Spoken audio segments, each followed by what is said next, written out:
Josué capítulo de número 13, versículo de número 14, até o versículo de número 33. Está escrito assim na santa palavra do Senhor. Tão somente a tribo de Levi não deu herança. As ofertas queimadas do Senhor, Deus de Israel, são a sua herança, como já lhe tinha dito. Deu, pois, Moisés à tribo dos filhos de Ruben, segundo as suas famílias, começando o seu território com Aroer, que está à borda do vale de Arnon, mais a cidade que está no meio do vale, e todo o planalto até Medeba. Esbom e todas as suas cidades que estão no planalto, isto é, Dibom, Bamote Baal, Bet Baal Meon, Jaza, Quedemote, Mefaate, Kiriataim, Sibna, Zerete, Saar, no monte do vale, Bet-peor, as faldas de Pisga e Bet-gesimote, e todas as cidades do planalto e todo o reino de Seom, rei dos amorreus, que reinou em Esbom, a quem Moisés feriu, como também os príncipes de Midian, Evi, Requém, Zur, Hur e Reba, príncipes de Seom, moradores da terra. Também os filhos de Israel mataram à espada Balaão, filho de Beor, o adivinho, com outros mais que mataram. A fronteira dos filhos de Ruben é o Jordão e suas imediações. Esta é a herança dos filhos de Ruben, segundo as suas famílias, as cidades com suas aldeias. Deu Moisés a herança à tribo de Gade, a saber, a seus filhos, segundo as suas famílias. Foi o seu território: Jazer, todas as cidades de Gileade e metade da terra dos filhos de Amon, até Aroer, que está de fronte de Rabá, desde Esbom até Ramate-Mispa e Betonim, e desde Maanaim até o limite de Debir. E no vale, Bet-Arã, Bet-Ninra, Sucote e Zafon, o resto do reino de Seom, rei de Esbom, mais o Jordão e suas imediações, até a extremidade do mar de Quinerete, da além do Jordão para o oriente. Esta é a herança dos filhos de Gade, segundo as suas famílias, as cidades com suas aldeias. Deu também Moisés herança à meia tribo de Manassés, segundo as suas famílias. Foi o seu território, começando com Manaim, mais todo Bazã, todo o reino de Og, rei de Bazã, e todas as aldeias de Jair, que estão em Bazã, 60 cidades, e metade de Gileade, Astarote e Edrei, cidades do reino de Og em Bazã.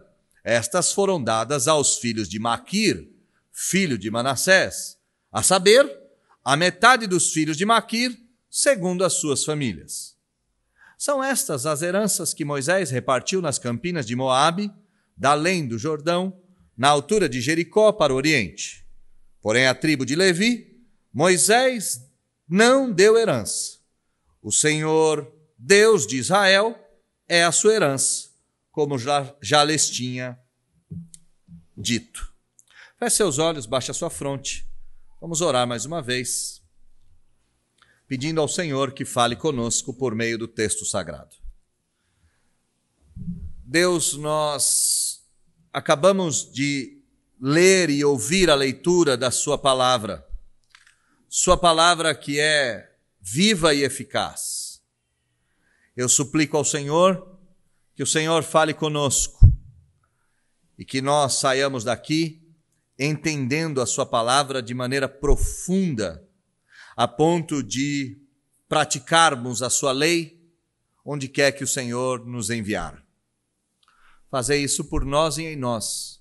É o que nós te pedimos, orando em nome de Jesus. Amém. Você já deve ter assistido em filmes cenas em que alguém em dificuldade financeira recebe em sua porta um oficial do Estado, e este oficial do Estado traz uma carta, e ao abrir a carta, lá está escrito que esta pessoa recebeu uma grande herança. Você já assistiu filmes assim? Você Talvez já tenha pensado em momentos de dificuldade. Por que não? Um parente rico que eu não conheço pode ter morrido e deixado uma herança.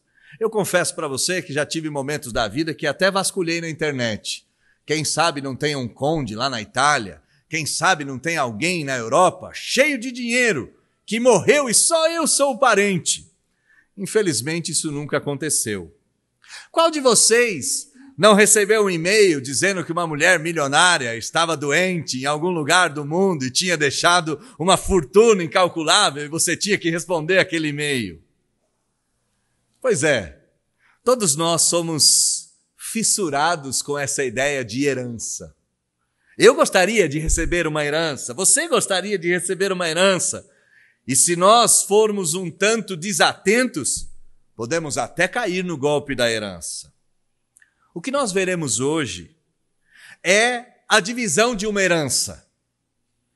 Mas mais do que a divisão de uma herança para um povo distante, o que nós veremos é que eu e você fazemos parte dessa herança. E nós estamos presentes nesse texto. E se você precisar de uma frase, se você precisar de uma proposição, se você precisar de um título, o título pode ser Uma Herança para Você. Uma herança para você, individualmente. Uma herança para cada um de nós. O texto da semana passada nos chamava para a missão. Nós havíamos visto que Israel tinha ainda muita terra a ser conquistada, mas nós também já tínhamos visto que muita terra já havia sido dominada. E agora, no capítulo de número 13, enfim chegou a hora de dividir todos aqueles territórios que Josué, junto com o exército de Israel, haviam conquistado. A saber, 31 reinos do lado de lá do Jordão e 2 reinos do lado de cá do Jordão. A partir de agora, a partir do capítulo de número 13, dessa segunda metade, a terra será dividida como herança. E o texto começa nos trazendo a tribo de Levi. Versículo 14 nos diz: Tão somente a tribo de Levi não deu herança. As ofertas queimadas do Senhor, Deus de Israel, são a sua herança, como já lhe tinha dito. Para que a gente entenda toda essa história, é necessário que nós nos perguntemos quem era Levi. Afinal de contas, quem era Levi, da qual a tribo surge? Levi era o terceiro filho de Jacó e Lia. E apesar de ter cometido o pecado junto aos seus irmãos no estupro de Diná, e ter participado do massacre de Siquém, Levi e sua descendência tomaram uma atitude radicalmente oposta lá no episódio do bezerro de ouro. Qual foi o episódio do bezerro de ouro? Moisés subiu até o monte para receber do Senhor a sua lei, e ao demorar para descer, e essa demora estava na cabeça dos israelitas, os israelitas se insurgem contra o Senhor, fazendo um bezerro de ouro e prestando culto a esse bezerro. Se você veio na escola dominical, nós acabamos citando em algum momento essa ideia de não podermos fazer objetos mediatórios para chegarmos até Deus. O que os levitas fizeram? Os levitas ficaram do lado de Moisés e de Arão e vingaram a honra do Senhor, punindo todos aqueles apóstatas e todos aqueles infiéis. Como prêmio, Deus deu aos levitas participarem da construção do tabernáculo. Eles foram designados para auxiliarem a família sacerdotal, a família de Arão, e executarem todos os serviços dentro do templo. Mas há uma confusão no nosso tempo sobre quem eram os levitas. Se você veio de uma igreja pentecostal como eu, nas igrejas pentecostais é comum músico ser chamado de levita. Agora nós teremos a apresentação dos levitas. E aí os músicos vêm aqui à frente. A expressão tem sido usada nos nossos dias para designar as pessoas que cantam e tocam no período de louvor. É bem verdade que haviam levitas que participavam das questões musicais. Mas o grande trabalho dos levitas estava relacionado ao culto. Os levitas eram aqueles homens que limpavam o sacrifício, que apresentavam o sacrifício, que organizavam a fila, que designavam qual era o animal que haveria de ser morto, que lavavam, que traziam os aromas, que traziam os incensos, que estavam relacionados às atividades administrativas e operacionais. Se nós quisermos redimir o texto, talvez os levitas estão mais para os diáconos do que para os músicos. E aqui fica a minha fala. É um erro chamarmos músicos de levitas, pois não estamos falando da classe sacerdotal oriunda da família de Levi. De onde veio essa ideia sobre a herança dos levitas? Eu não sei se você percebeu. A tribo de Levi, versículo 14, não recebeu terra. Qual era a herança dos levitas? A herança dos levitas eram as ofertas queimadas do Senhor, Deus de Israel. Esta era a herança. Essa ideia veio do próprio Senhor. Lá em Deuteronômio, o Senhor Deus disse: os sacerdotes levíticos, na verdade toda a tribo de Levi, não terão parte nem herança no território de Israel, mas eles comerão dos holocaustos do Senhor, e esta será a herança. Eles não terão herança na terra, mas eles se alimentarão dos sacrifícios feitos no templo. Os levitas recebiam parte de todo aquele alimento, de todo aquele trigo, de todo aquele cereal e de todo aquele recurso que era entregue no templo. Mas é necessário mais um avanço. Em que consistia esse ofício, esse trabalho? Nós já vimos qual era o trabalho, o que eles faziam. Mas o que era receber as ofertas queimadas do Senhor como herança? Bom, em primeiro lugar, era um dom divino. Deus deu aos levitas uma dádiva. E essa dádiva consistia em cumprir a missão do Senhor. A responsabilidade deles era enorme. Eles eram aqueles homens que tinham que arrancar a iniquidade de Israel por meio de sacrifícios no templo. Os levitas eram centrais na história de Israel. Se eles não trouxessem as ofertas queimadas, a ira do Senhor se derramaria sobre Israel. Deus então concede uma dádiva. Os levitas eram os responsáveis pela graça, pelo perdão. E Deus fez isso, transformando uma tribo inteira em auxiliares do templo. Uma tribo inteira em servos do culto, em servos da adoração. O trabalho deles era tão espetacular, mas ao mesmo tempo tão restrito, que eles deveriam viver daquilo que sacrificavam. Eles deveriam participar da graça do perdão por meio do sustento do próprio Deus. Em certo sentido, meus irmãos, todos aqueles que recebem da obra do Senhor participam da mesma graça. Eles comem daquilo que gratuitamente recebem como um ato da misericórdia e do amor do Senhor. Pois bem, você já sabe agora quem eram os levitas, o que eles faziam, e que eles não eram o departamento de cântico do templo no século, há 3.000 anos atrás, no século X, no século XIII, no século XIV antes de Cristo. Saímos então dos levitas e vamos para as 2,5 tribos que ficaram aquém do Jordão. Aquém do Jordão é no território da Transjordânia. O Rio Jordão está aqui. O oriente do Rio Jordão é a Transjordânia. Foi a primeira parte de Israel, ou melhor, do território de Canaã, que foi dividido para os filhos de Israel.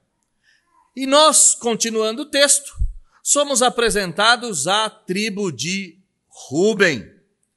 Deu, pois, Moisés a tribo dos filhos de Rúben segundo as suas famílias. E a pergunta é a mesma. Quem foi Rúben? Quem era esse tal de Rúben? A tribo de Rúben, Rúben era o primeiro filho de Jacó com Lia. E a tribo de Rúben eram os descendentes deste primeiro filho de Jacó. Os filhos de Rúben são chamados de Rubenitas.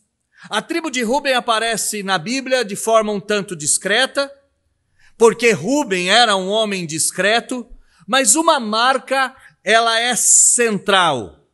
Rúben foi privado da liderança ao perder a primogenitura por causa do seu pecado.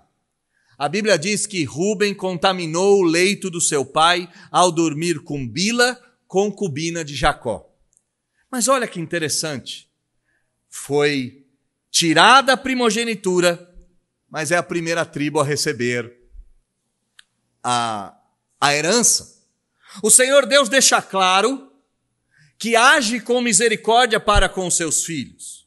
Se você olhou com atenção para o texto diz que quem deu as terras aos filhos de Rúben foi Moisés. Deu, pois, Moisés a tribo dos filhos de Rúben segundo as suas famílias. Perguntamos, foi Moisés que deu ou foi Deus que deu a terra? A resposta é ambas as coisas. Deus faz a sua obra por intermédio de pessoas. E por que eu estou enfatizando isso? Porque, meus irmãos, nós devemos entender e ter como regra geral nas nossas vidas que o Espírito de Deus jamais fará aquilo que nós mesmos podemos fazer. Foi Deus que dividiu a terra, mas quem se encarregou de obedecer a palavra de Deus e fazer as coisas? Ora, Moisés. E talvez você olhe e fale, pastor, quando Deus quer fazer alguma coisa, Ele usa pessoas só para as coisas grandes? A resposta é não. Aliás, vou melhorar a minha resposta. Não há nada sem importância no serviço de Deus. Não há nada. Não há nada sem importância no serviço e no reino de Deus. Moisés tinha uma tarefa de obediência. Tarefa essa que o Espírito Santo não iria fazer, porque Moisés tinha total condição de fazer. Nós somos chamados a executar a obra de Deus. E não há na obra de Deus nenhum serviço sem importância. Diz o texto que Moisés deu a tribo dos filhos de Rúben segundo as suas famílias. E aqui nós devemos parar e enxergar mais um detalhe do texto. A bênção de Deus, neste caso a terra prometida, que é a herança, sacia toda a família e não apenas meia dúzia de privilegiados. Entendam bem isso. Deus não abençoa a classe dos super sacerdotes.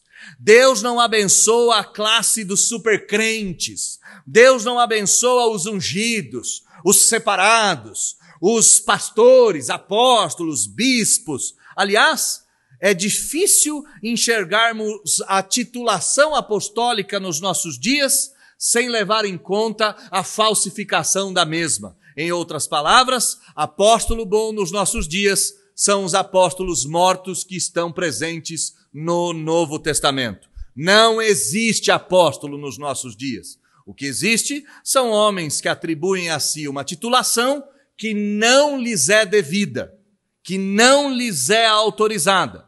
Mas o meu assunto não é combater os apóstolos modernos.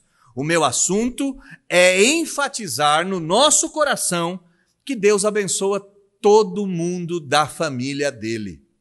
Crianças, velhos, líderes, homens, mulheres, liderados, pastores, serviçais, crente comum é abençoado. A herança de Deus é derramada para todas as famílias. Então vamos lá, qual era a herança de Deus? Versículo de número 16, até o 21, diz qual era a herança de Deus para os Rubenitas. Começando o seu território com Aroer, versículo 16, que está à borda do vale de Arnon, mais a cidade que está no meio do vale, e todo o planalto até Medeba, isto é, Esbom, e todas as suas cidades que estão no planalto, Dibom, Bamote Baal, Bet, Baal, Meon, Jaza, Kedemote, Maafate, Kiriatim, Sibma, Zerete, Saar, no monte do vale, Bet Peor, as falgas de Pisga, Bet Gesimote e todas as cidades do planalto. Foi o território do sul, se nós pudermos pensar no mapa. O Rio Jordão divide o território de Israel. Onde foram os Rubenitas? Os Rubenitas ficaram na fronteira sul, do lado oriental da terra. A terra era uma terra vasta, a terra era uma terra maravilhosa, e o Senhor deu essa terra por herança. O meu ponto aqui não é delimitar a terra. O meu ponto aqui é que você saiba que a herança do Senhor é sempre maravilhosa, é sempre espetacular, é sempre abrangente, é sempre diversa e é sempre satisfatória. Mas o custo da terra prometida não foi qualquer custo. Deus faz questão de lembrar àqueles israelitas das histórias antigas, para que eles não viessem a esquecer dos fatos e dos feitos, mas principalmente dos custos. E Deus faz a mesma coisa para nós. Se nós estamos falando aqui de herança, a herança da tribo de Levi eram as ofertas. A herança dos Rubenitas era a terra. Se nós estamos falando de herança, nós devemos saber que o custo da herança é sempre altíssimo. Olha comigo o texto sagrado, a partir do versículo de número 20, na segunda metade. Todo o reino de Seom foi dado aos Rubenitas. O reino de Seom, o rei dos amorreus, que reinou em Esbom, a quem Moisés feriu, como também os príncipes de Midian, Evi, Requém, Zur, Hur e Reba, príncipes de Seom, moradores da terra. O que Deus está nos dizendo? Às custas de sangue, essa herança chegou até vocês. Ela não chegou até vocês sem sacrifício. Olha o versículo de número 22. Os filhos de Israel mataram a espada Balaão, filho de Beor, Balaão o adivinho. Com muitos outros, Israel os matou. O reino de Seom, o rei dos amorreus, os príncipes de Midian, os moradores daquela terra, os príncipes de Seom, o adivinho Balaão, todos esses foram mortos às custas de batalha. E aqui eu separei 2 trechos de um pastor alemão no sentido de descendência, que explica muito bem esta ideia que o autor bíblico está nos dizendo. A herança custa e custa caro. Dietrich Bonhoeffer, que é esse pastor que viveu na Segunda Guerra Mundial e foi morto num campo de concentração nazista, e foi morto exatamente por ter planejado assassinar Adolf Hitler, assassinar o Führer, o líder alemão. Dietrich Bonhoeffer escreveu um livro chamado Discipulado. E nesse livro ele explica a diferença entre a graça barata e a graça preciosa. Olha o que ele nos diz. A graça barata é a graça como o resto de estoque. É o perdão barato. É o consolo barato. É o sacramento, a ceia barata. É a graça como riqueza inesgotável da igreja. Graça que mãos levianas gastam sem limite, sem vacilar. É graça sem preço. É graça sem custo. É graça sem valor. Muitas vezes, quando nós recebemos por herança alguma coisa que não custou nada a nós temos a tendência de desperdiçá-la. Dietrich Bonhoeffer está dizendo que Deus faz questão de mostrar que a graça não é barata. A graça não é qualquer coisa. A herança, o favor, o prêmio não é qualquer coisa, ele custou caro. E para isso, o autor alemão vai nos explicar o conceito de graça preciosa. E ele vai dizer: a graça é preciosa porque ela nos mostra que ela custou a vida de Jesus e ela vai custar a nossa vida. A graça condena o pecado e por isso ela é preciosa. É graça porque justifica o pecador, porque perdoa a iniquidade. É preciosa em tudo, porque custou a vida do Filho de Deus e, portanto, não pode ser tratada como se não custasse nada, como se não valesse nada aos nossos olhos. Deus está fazendo questão de mostrar para nós e para os israelitas que a herança de Israel custou muito sangue. E a nossa herança, como nós veremos no final, também custou muito sangue. A herança do Senhor, então, para os rubenitas, está aqui no versículo de número 23. A fronteira dos filhos de Ruben é o Jordão e suas imediações. Esta é a herança dos filhos de Ruben, segundo as suas famílias. 2 pontos. Que herança é essa? As cidades com suas aldeias. A herança, ela é vasta, ela é maravilhosa, ela é diversa, ela é abrangente, ela é total e nada ficou por desejar ou por necessitar aos rubenitas. A segunda tribo vai nos aparecer no versículo de número 24, que é a tribo de Gade. Deu Moisés a herança à tribo de Gade, a saber, a seus filhos, segundo as suas famílias. Mais uma vez nós nos perguntamos, quem era Gade? Gade era o 7º filho de Jacó, o primeiro gerado por Zilpa, criada de Lia. Gade gerou 7 filhos e foi abençoado por seu pai e teve o reconhecimento do seu pai por seu espírito guerreiro e destemido. Ora, não é à toa que Gade vai fazer fronteira com o Oriente. Era uma tribo de guerreiros, era uma tribo destemida e era uma tribo que proliferava na terra. Gade teve 7 filhos, sua tribo teve milhares de filhos. E novamente nós vemos a frase, deu Moisés a herança à tribo de Gade. E se eu disse lá na frente que foi Deus quem deu e ao mesmo tempo Moisés, e que Deus não vai fazer nada que a gente não possa fazer, e que não existe nada no reino de Deus que não seja valoroso, porque nós fazemos para Deus, eu preciso reforçar essa ênfase. E nós temos que saber que no reino de Deus tudo custa, como nós acabamos de ver, a graça barata e a graça cara. Mas não é nesse sentido que eu quero dizer que tudo custa. Trabalhar no reino de Deus custa muito para quem trabalha. É por isso que pessoas fogem do trabalho na igreja. Por quê? Porque o trabalho na igreja custa tudo. Ele não custa só tempo. Ele custa tempo, ele custa paciência, ele custa abrir mão daquilo que a gente pensa, ele custa perdoar o pecador, ele custa conviver com tolos, ele custa fazer além do que foi proposto, ele custa dominar o próprio coração, ele custa, às vezes, abrir mão da própria família. Às vezes eu me pergunto, algo mais ou menos assim, quando alguém surge dizendo, eu sou vocacionado para o ministério, e eu lá no meu íntimo, no coração, pergunto, será que esse irmão sabe o que ele está dizendo? Quando alguém se vocaciona para o ministério de forma integral, como um pastor, ele abre mão de tudo. Abre mão da sua família, abre mão do seu descanso, abre mão da sua paz, abre mão das suas convicções. E mesmo quando provocado por irmãos que não sabem ao certo o seu lugar, até assim ele precisa agir com misericórdia e com compaixão. O ministério que nada custa, nada realiza. Entenda bem.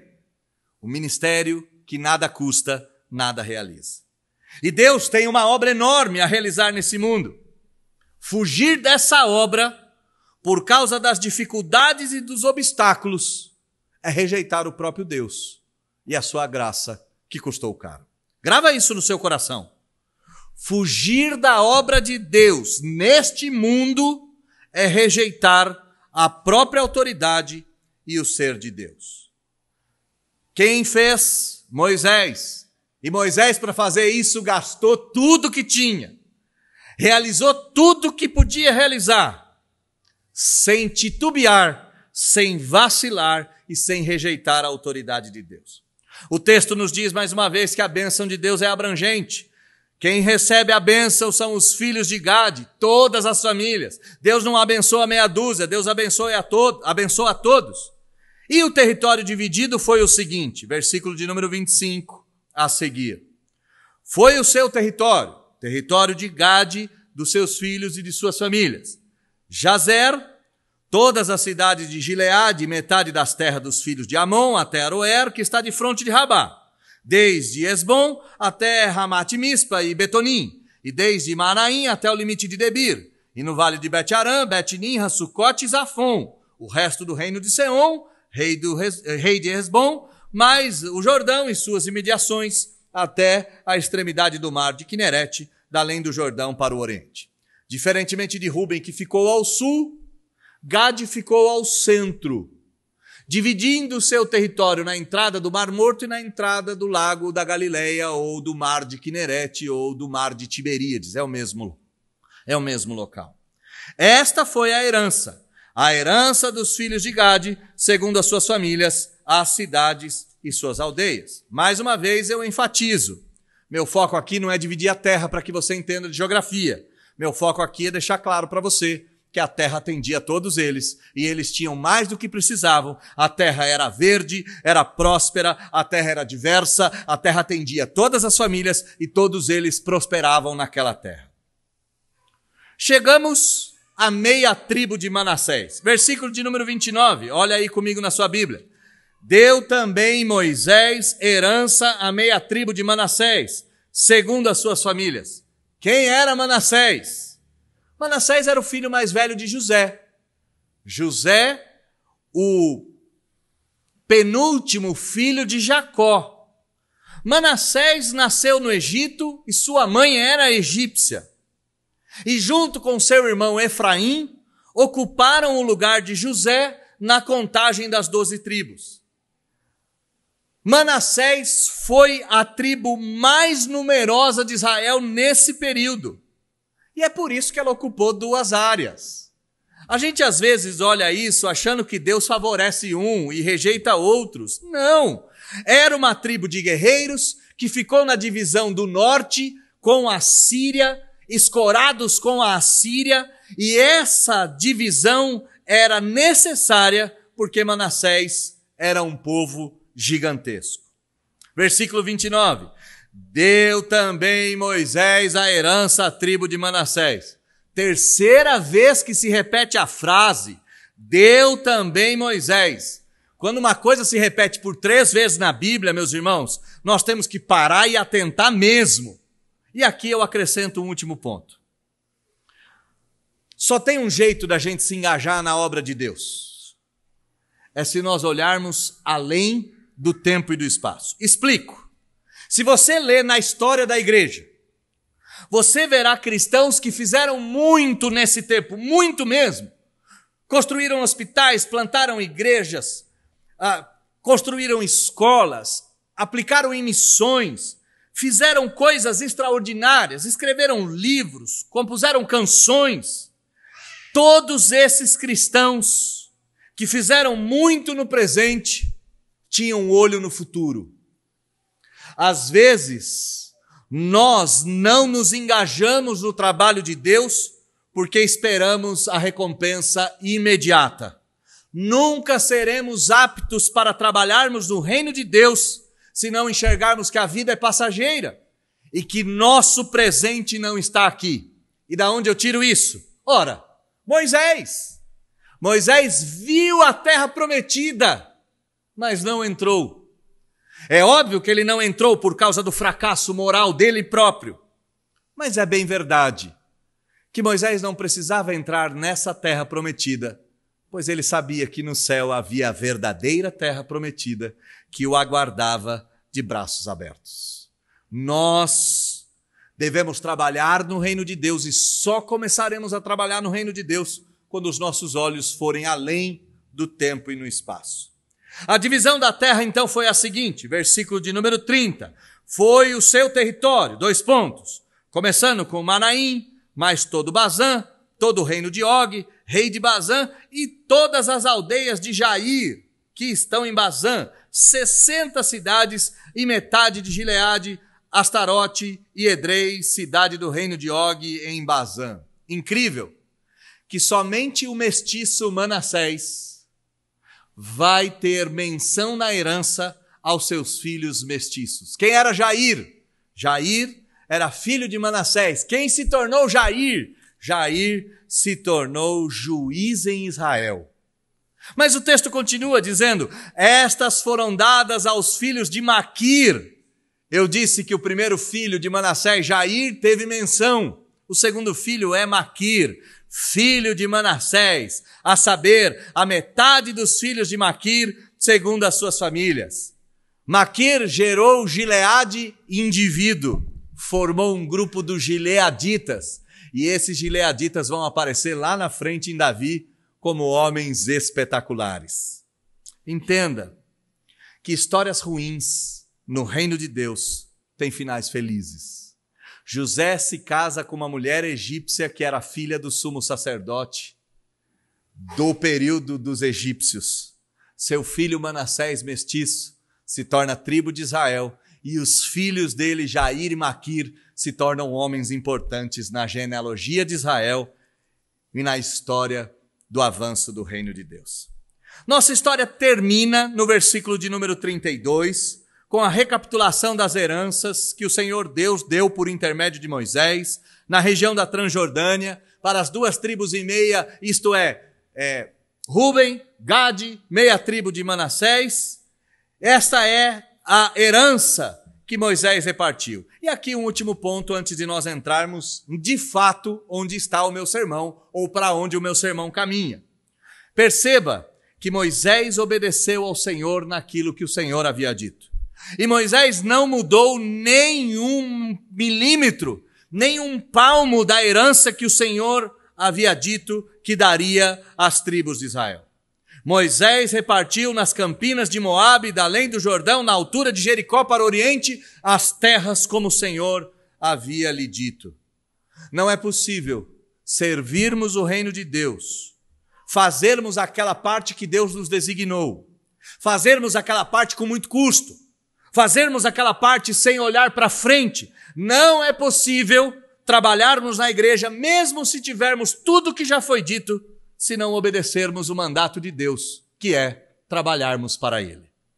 No fim das contas, quando pessoas não trabalham na igreja, o último aspecto é exatamente por falta de obediência. Moisés obedeceu ao Senhor e por isso serviu.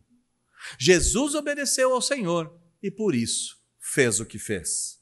Eu e você somos chamados ao trabalho do Senhor e somos chamados à obediência.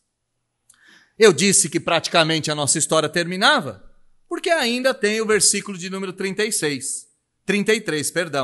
E o versículo de número 33 volta para Levi. Olha comigo o que o texto vai dizer sobre Levi. Porém, a tribo de Levi, Moisés não deu herança. E talvez você diga comigo, porque a herança são as ofertas do Senhor, como está escrito lá no versículo de número 14. Eu vou dizer sim, mas note o que o texto nos diz. Moisés não deu herança, pois o Senhor, Deus de Israel, é a sua herança. Levi recebeu 48 cidades, mas não recebeu nenhum território. Recebeu cidades na Transjordânia e na Cisjordânia, dos 2 lados, mas não recebeu território que pudesse produzir, que pudesse prosperar. As demais tribos receberam tudo isso, e Levi não recebeu essas coisas. Por quê? O texto é claro ao nos dizer que o Senhor, Deus de Israel, era a herança de Levi e não a terra prometida. Deus deixou claro isso, que daria aos levitas de si mesmo. O Senhor Deus disse a Arão, na sua terra, herança nenhuma terás, e no meio deles, nenhuma porção terás, pois eu sou a tua porção, eu sou a tua herança, eu sou o teu prêmio final. Acabamos de ver o texto então. Aprendemos da tribo de Levi, aprendemos da tribo de Rúben, aprendemos da tribo de Gade, aprendemos da tribo de Manassés, mas temos que nos perguntar, o que eu tenho a ver com isso? E nós, olhando para o texto, o que nós temos a ver com isso? Bom, em primeiro lugar, nós devemos recapitular o que é central no texto. Nós vimos 3 heranças diferentes que foram dadas para 4 tribos distintas. Levi recebe por herança, em primeiro lugar, as ofertas, a comida. Versículo 14, a tribo de Levi não deu herança, as ofertas queimadas do Senhor, a comida, o sustento, a água fresca, a carne, era exatamente aquilo que Deus deu por herança. O que comer, o que vestir, era a herança de Levi. No versículo de número 33, uma segunda herança foi dada. A tribo de Levi, Moisés não deu herança. O Senhor Deus de Israel é sua herança. Levi não recebe só o que comer, mas recebe do próprio Senhor. A herança que Deus entrega a Levi era comida e vestimenta e o convívio com Deus todos os dias até a consumação dos séculos. E as outras 2 tribos e meia? O que as outras 2 tribos e meia receberam? Versículo de número 23. A tribo de Rúben recebeu terra, cidade e aldeia. Versículo 28. A tribo de Gade recebeu cidade e aldeia. Versículo de número 29, a meia tribo de Manassés recebeu território, cidade e aldeia. Essa é a herança que Moisés repartiu com eles. Deu a eles terra e aldeia. Em outras palavras, deu a ele lugar de morar. Eu comecei o texto dizendo que todos nós ansiamos por herança. Todos nós ansiamos em um dia ver aquela história do cinema se concretizar na nossa vida. Todos nós vimos em algum momento, ou todos nós já desejamos em algum momento, que alguém muito rico nos deixasse coisas maravilhosas. E eu tenho que te dizer que você é herdeiro dessas promessas, tanto quanto Levi, Rúben, Gade e a meia tribo de Manassés foram. E por que eu estou dizendo isso? O Senhor Jesus, no Novo Testamento, vai nos dizer uma palavra que ela é fabulosa e pouco compreendida. Ele disse o seguinte: buscai o reino de Deus e sua justiça, e estas coisas vos serão acrescentadas. Ele não disse todas as coisas, ele não disse as demais coisas, ele disse, e estas coisas vos serão acrescentadas. Quando nós olhamos, quais eram estas coisas? Eram as coisas presentes lá no deserto. O que o povo de Israel tinha no deserto? O povo de Israel tinha no deserto comida, bebida, guarida e abrigo. O povo de Israel tinha casa para morar, pois morava em tenda.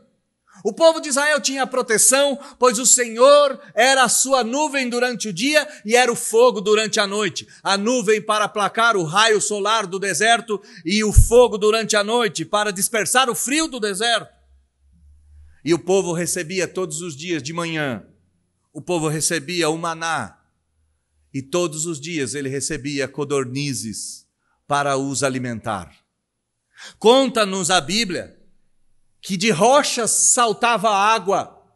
E Jesus vai fazer essa promessa deixando claro que os crentes são exatamente herdeiros dessas mesmas coisas. Isto é, do que comer, como foi com Levi, as ofertas do templo, do Senhor sendo a proteção durante o dia e durante a noite, e de um território onde morar.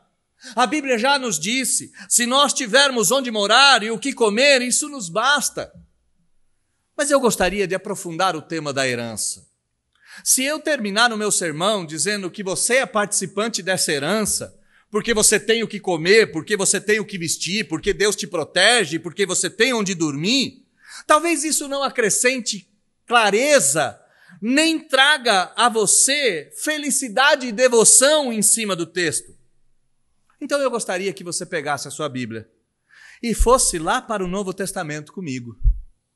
Na primeira carta do apóstolo Pedro, primeiro capítulo, versículo de número 3 e versículo de número 4.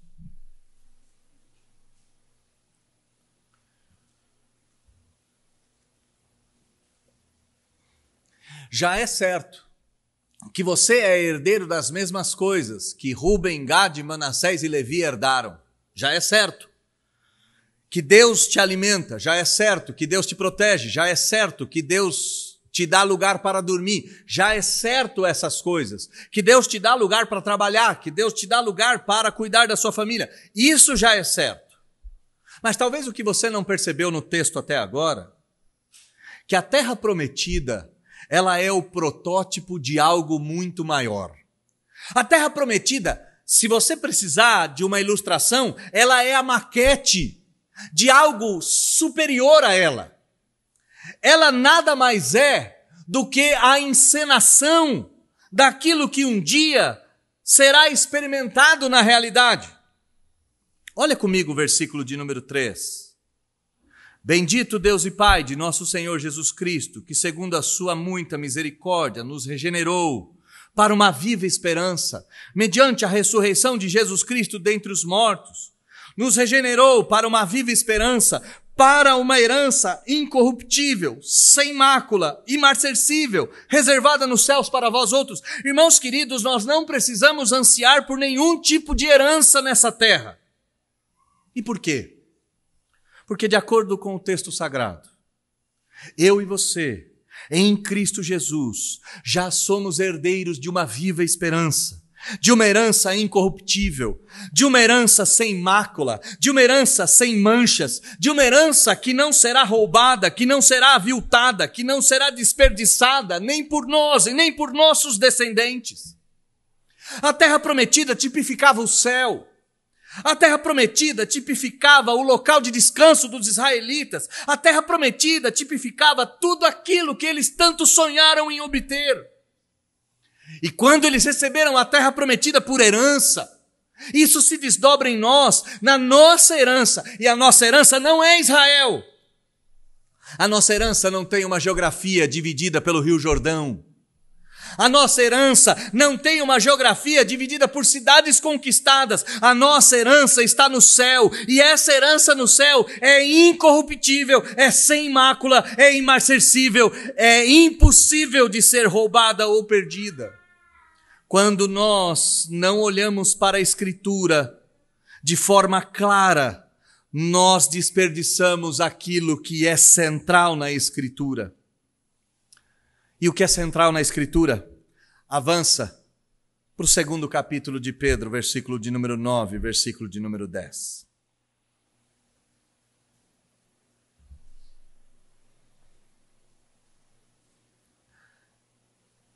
Eu vou ler o versículo 10 e depois lerei o versículo 9. Versículo de número 10 diz o seguinte: Vós, sim, vós, que antes não erais povo, mas agora sois povo de Deus. Não tinham alcançado misericórdia, mas agora alcançaram misericórdia. Vai para o versículo 9. Vocês, porém, são raça eleita, sacerdócio real, nação santa, povo de propriedade exclusiva de Deus, a fim de proclamardes as virtudes daquele que vos chamou das trevas para a sua maravilhosa luz. Eu disse que a sua herança era o que comer, o que vestir e onde dormir. Disse que a sua herança estava reservada no céu, mas eu tenho o último ponto da herança. Do mesmo jeito que a herança lá atrás era dividida em 3 coisas, o que comer, a presença do Senhor e a terra, eu decidi dividir a nossa herança também em 3 coisas. E qual é a nossa maior herança? Eu e você não éramos povo de Deus. Eu e você não tínhamos alcançado misericórdia do Senhor. Eu e você estávamos afastados de todas as promessas contidas na Bíblia. Mas por causa do sacrifício vicário do Senhor Jesus, por causa do grande amor com que Deus nos amou, por causa daquele sacrifício expiatório, eu e você, em Cristo Jesus, deixamos de ser pagãos e nos tornamos raça eleita. Deixamos de ser tribo não sacerdotal e passamos a ser tribo sacerdotal. Deixamos de ser povo não santo e passamos a ser nação santa. Deixamos de ser povo de propriedade de qualquer um ou do nosso próprio coração e passamos a ser povo de propriedade exclusiva de Deus. E essa herança que nós já desfrutamos aqui e agora, por meio do que comemos, por meio do que vestimos e por meio de onde moramos, essa herança que nos está reservada no céu, que em breve nós haveremos de desfrutá-la, essa herança que nos transforma definitivamente na terra, nos fazendo povo santo, nos fazendo raça eleita, essa herança nos traz uma única responsabilidade. Eu e você devemos servir ao Senhor, trabalhando pelo Senhor, assim como Moisés, assim como Josué, e assim como os velhos antepassados das tribos de Israel trabalharam. Termino esse sermão dizendo que a herança que Deus te deu exige de você uma responsabilidade que só você pode desempenhar. Exige de você, de acordo com o versículo 9, que você passe a proclamar as virtudes daquele que vos transformou. Que você passe a proclamar as virtudes daquele que te renovou. Que você passe a viver uma vida que honra essa herança, proclamando que você é herdeiro do Rei dos Reis e do Senhor dos Senhores.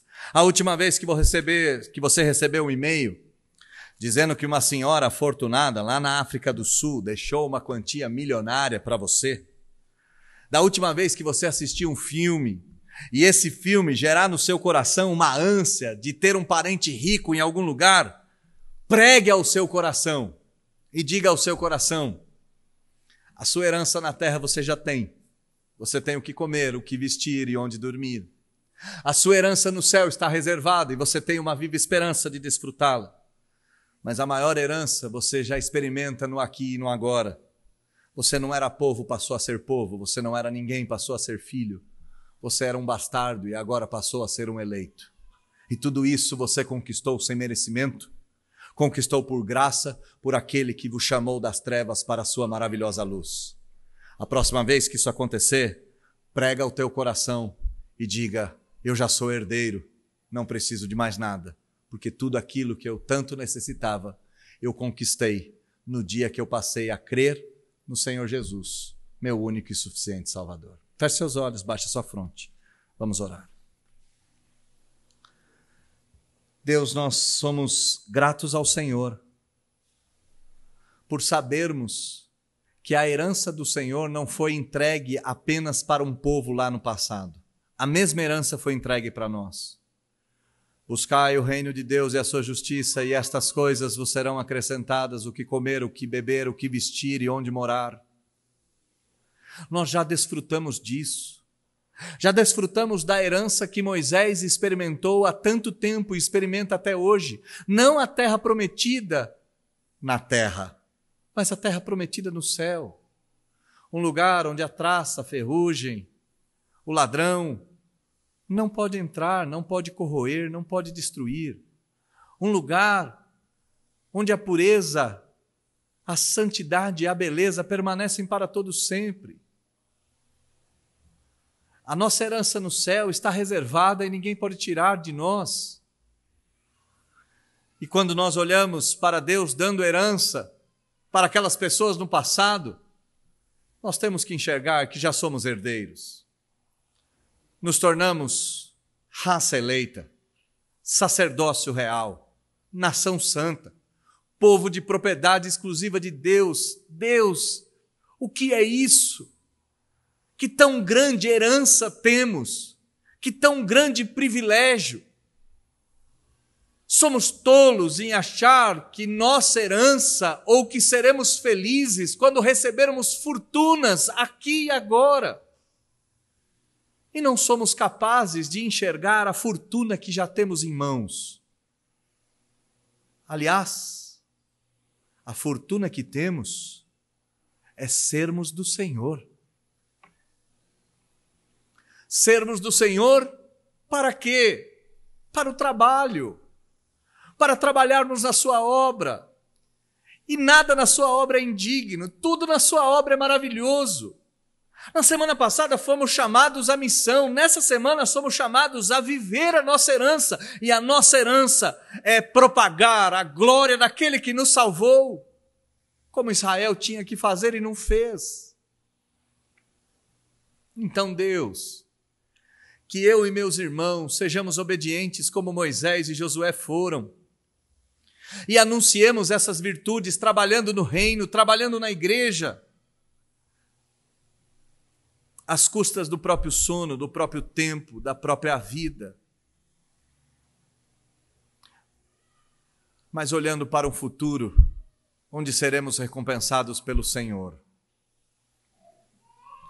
E se nós ainda duvidamos da sua herança, que hoje ainda, por meio da ceia do Senhor, tenhamos a confirmação cabal de que já recebemos em carne e sangue a assinatura de que somos herdeiros de Deus nessa terra. E ser herdeiro de Deus em momento algum é enriquecer. Sermos herdeiros de Deus é trabalhar, honrando a comida, a roupa e a casa, honrando o céu, mas principalmente honrando a nossa nova identidade em Cristo Jesus. Aplica essa verdade no nosso coração. É o que eu te peço em nome de Jesus. Amém.